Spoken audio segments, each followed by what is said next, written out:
Setelah hampir 2 jam menjalani pemeriksaan kesehatan, tersangka kasus fitnah ijazah Jokowi Roy Suryo dan juga Dr. Tifa menjalani rawat inap di RS Polri Kramat Jati. Tanpa memberikan komentar apapun, Roy Suryo langsung memasuki mobil tahanan setelah menjalani pemeriksaan kesehatan di RS Polri Kramat Jati. Tak lama koleganya, Dr. Tifa juga menyusul Roy. Dr. Tifa tampak duduk di dalam kursi roda hingga memasuki mobil tahanan. Sama seperti Roy, Dr. Tifa juga tidak mengeluarkan sepatah kata pun. Keduanya kini menjalani rawat inap di RS Polri Kramat Jati atas rekomendasi dokter.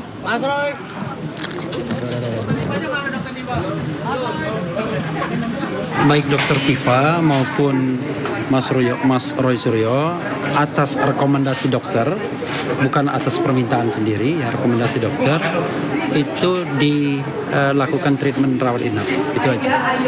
Sebenarnya kondisinya baik-baik saja, tetapi dia punya katakanlah sakit bawaan. Nah, sakit bawaan itu yang kemudian ditemukan dalam proses pemeriksaan, dan ketika dicek, wah ini nggak bisa nih kalau nggak rawat inap, kata dokternya harus rawat inap. Ya pemirsa, kita awali Sindo Siang dari nekat mengendarai motor masuk ke ruas tol Paster pada Lenyi di Bandung, Jawa Barat. Seorang warga negara asing asal Georgia viral di media sosial.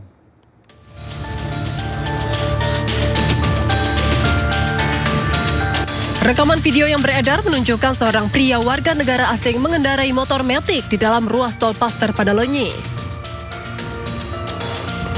Pengendara terlihat melaju cepat di bahu jalan dan beberapa kali mendahului kendaraan lain termasuk mobil dan truk. Pria asal Georgia tersebut ditangkap di ruas tol Paster dan langsung ditindak oleh Ditlantas Polda Jawa Barat. Kepada petugas, WNA tersebut mengaku masuk ke jalan tol karena mengikuti petunjuk aplikasi navigasi dan tidak memahami aturan lalu lintas di Indonesia. Peringatan dari petugas, tapi pengguna jalan tersebut tetap melaju dan akhirnya kami berkoordinasi dengan PJR melakukan pengejaran dan bisa kami amankan melalui gerbang tol Baros 2. Dan di sana kami mintain keterangan dan menurut pengakuannya pengguna motor tersebut menggunakan aplikasi Maps. Dan ini seperti kejadian kita sebelumnya. Jasa Marga mengimbau pengendara roda 2 agar lebih teliti saat menggunakan aplikasi penunjuk arah dan selalu mematuhi rambu lalu lintas karena jalan tol hanya diperuntukkan bagi kendaraan roda 4 atau lebih. Dari Bandung, Jawa Barat, Ervan David, iNews melaporkan. Pertandingan sepak bola antar kampung di lapangan Roda Top Pagedangan, Tangerang, Banten berakhir ricuh.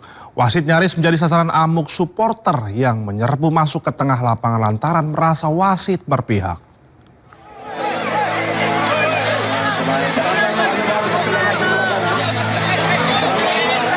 Puluhan supporter tiba-tiba menerobos masuk ke dalam lapangan saat pertandingan masih berlangsung.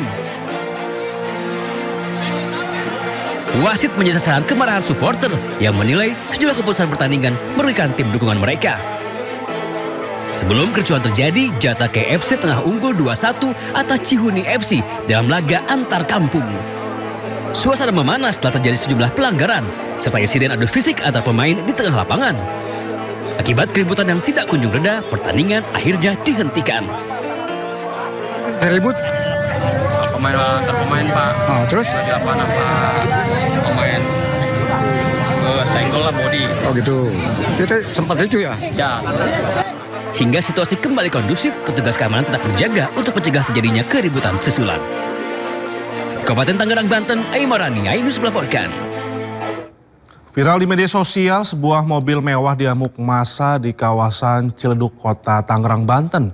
Kendaraan yang awalnya dikira sebagai pelaku tabrak lari ternyata merupakan target operasi polisi terkait kasus narkotika.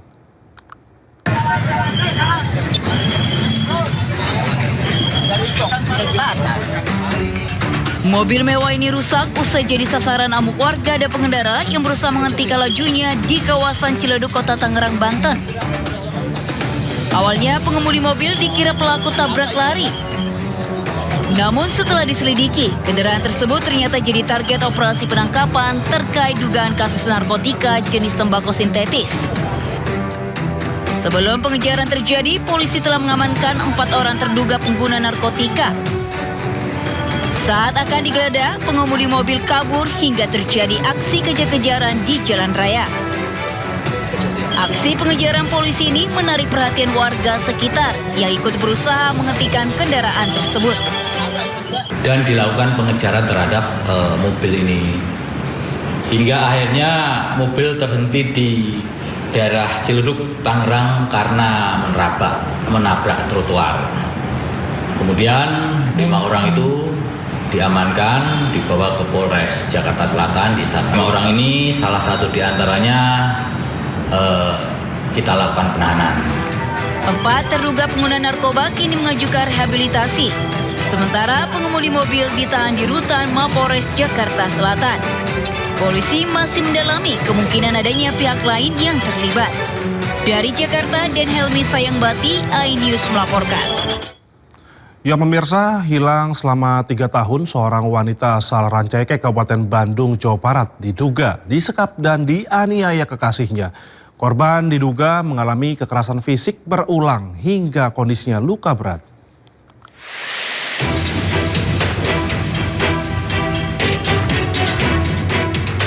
Seorang wanita yang selama hampir 3 tahun tidak diketahui keberadaannya ditemukan dalam kondisi luka berat yang diduga menjadi korban penyekapan dan penganiayaan oleh kekasihnya. Warga baru mengetahui kondisi korban setelah menerima kabar bahwa korban berada di rumah sakit dalam keadaan luka berat. Korban diduga mengalami kekerasan fisik di sebuah rumah kontrakan di kawasan Cidonuk, Kabupaten Bandung.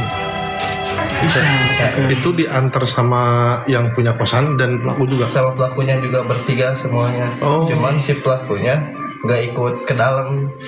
Ya. Kenapa katanya nggak ikut ke dalam? Katanya takut kayaknya mungkin takut. Soalnya kan sudah melukai kakak saya sampai segitunya. Kasus dugaan penyekapan dan penganiayaan itu sudah dilaporkan ke Polda Jawa Barat. Saat ini polisi memburu terduga pelaku. Dari Kabupaten Bandung, Jawa Barat, Yuan Pangestu, iNews melaporkan. Seorang guru sekolah dasar di Ogan Komering, Ulu Selatan, Sumatera Selatan tewas dianiaya siswi SMP. Pelaku menganiaya korban hingga meninggal dunia karena terpergok mencuri di rumah korban.